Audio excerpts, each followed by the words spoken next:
knocked out and got into it with, and he stabbed the homie in the head, he ended up coming back to CMC too. Okay. But he was on a different yard. Yeah. I'm on A yard, he on C yard. So I hear about it. Now C yard is kind of, it's kind of foul. It's got, homosexual activity going on. Everybody on hot meds, like narcotics, like, psych medicine and stuff like that. And the old boy said, I ain't know none of that shit. Can I come over there on A yard with the homies? Now I tell him, like, listen, you cannot come over here with me. Now, he didn't come ask me directly. He sent messages through kites. You know how you write it? We call kites. Yeah.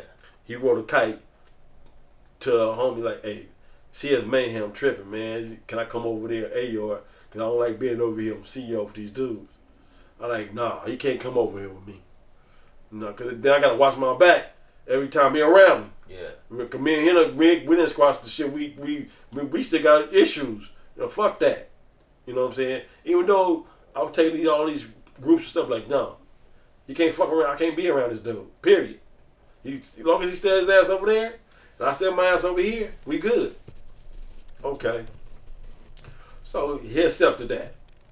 It is what it is.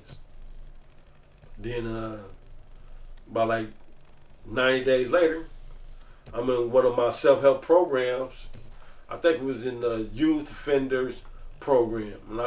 Cause like I said, they started this new bill. If you won 25 and under, you under the youth offender bill. Yeah. If you came to jail with life, they got to start taking you to the board because they can't wash you up.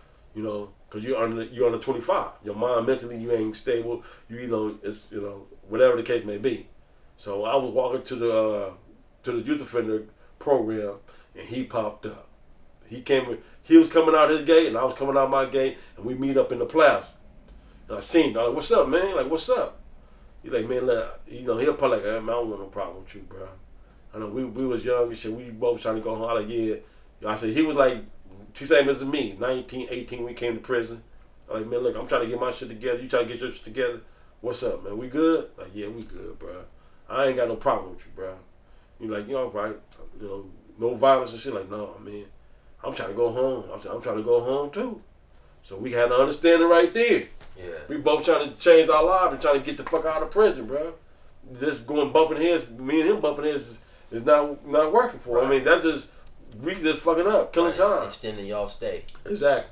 So me and him went to the youth offender program together, and we're sitting like next to each other, listening to these people. Like, man, this all the opportunities that we got, man. Like, if you stay clean, like me and him, like, you see that, bro? We can get out. We going home. Like, man, that's wonderful, bro. So yeah, so we did that a gang of times. We was in the self-help program. We did NA together. We did a lot of self-help programs. So the funny thing about that is that I did this group called anger management. You ever took anger management while you was there? I was in an advanced class in anger management, and they want us to tell a story about when the change happened in our life. So I told them the story about boy stabbing me. And at the time, the old boy was facilitating the group. Right, so y'all there together. We here together. So I said, yeah, somebody, I remember back in 93, somebody stabbed my leg, and I told him how me and him got into it, and me and him went through all this stuff together. And I said, yeah, man, you ain't gonna believe who the person is. They're like, who? I said, it's him right here. Yeah. He's the one, they said they couldn't believe it. Like, me and him was so cool. We have lunch together. We used to have spreads together, talk together, kick it together. They couldn't believe that me and him went through all that by stabbing each other, by knocking each other out, me knocking him out, him stabbing the homie. After all these years, that me have an understanding that even though we in the group together, me and him could sit by each other and embrace each other, that we trying to change our lives. Yeah. They couldn't believe it. So they like, man, gave us all the praises and stuff. Like, man, kudos to y'all.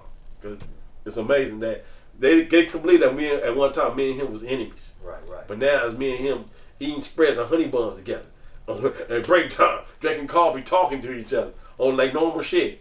That our mind changed about our life and stuff. So yeah, that was a good thing, man. Yeah, most definitely. That was a good thing, and it's still to this day that I hope my brother. I think he's still in jail. He's still locked up. Right. You know, he had solid dad. I think he's still locked up, right? I don't think he out yet. You know, because he's still catching with them people with them phones. Man, them phones are key. Yeah. You know, them phones is a 10-year denial every time you get caught. You got to be able to pull away from those. Yeah, he can't pull away from them. Yeah. So I left him 6 months ago, and when I left, he just got caught with another phone. Yeah. The month I left prison, he got caught with another phone. You know what I'm saying? At Soledad. Right. So I was like, man, good luck, bro. Right. Ain't you ready to go home? If you ain't ready to go home, keep on doing what you're doing. But yeah, me and him have an understanding. He's a good brother. Well, yeah, that's the story of me being in prison with, boy. Yeah, well, that's good, man, that you guys was able to patch things up, Absolutely. Clear the air, grow up and mature, man. So yeah. What have you been doing since you've been out? Well, I'm working. I got a job. I'm still in a transitional house. I still live in a transitional house, but I got I think I'm finna get my own apartment, man. I think it's about that time for me to get up out of there. I talked to my parole officer. He said I should be off parole in about May. Hopefully. I don't have to do the whole 5 years of parole. He said, because right now they trying to help lifers to get off parole early. Right. And I should have my first year out of prison in March. So hopefully he'll let me get off parole. And I'm just living, man. I'm just enjoying life. Man, well, congratulations, man. You out. Man, good to see you, bro. Good to see you. We're proud of you, man. Hey, I'm proud you of you. doing your thing. You're down. Talking state of mind. Always focused, man. Always been what you're supposed to do, man. You said you was gonna make it happen. You're doing it, bro. And I'm proud of you, man. It's a blessing, man. It's always blessings, man. That's all I'm worried about. Yeah. Hey, well, I appreciate it, man. And once again, I thank you for coming on the show, sharing your story with us, man. Yeah. It's Mr. Interesting. It's your boy 16 to life. Yeah. Hope y'all enjoyed that story. You already know what it is. Resume normal program. Yeah. Many more stories ahead.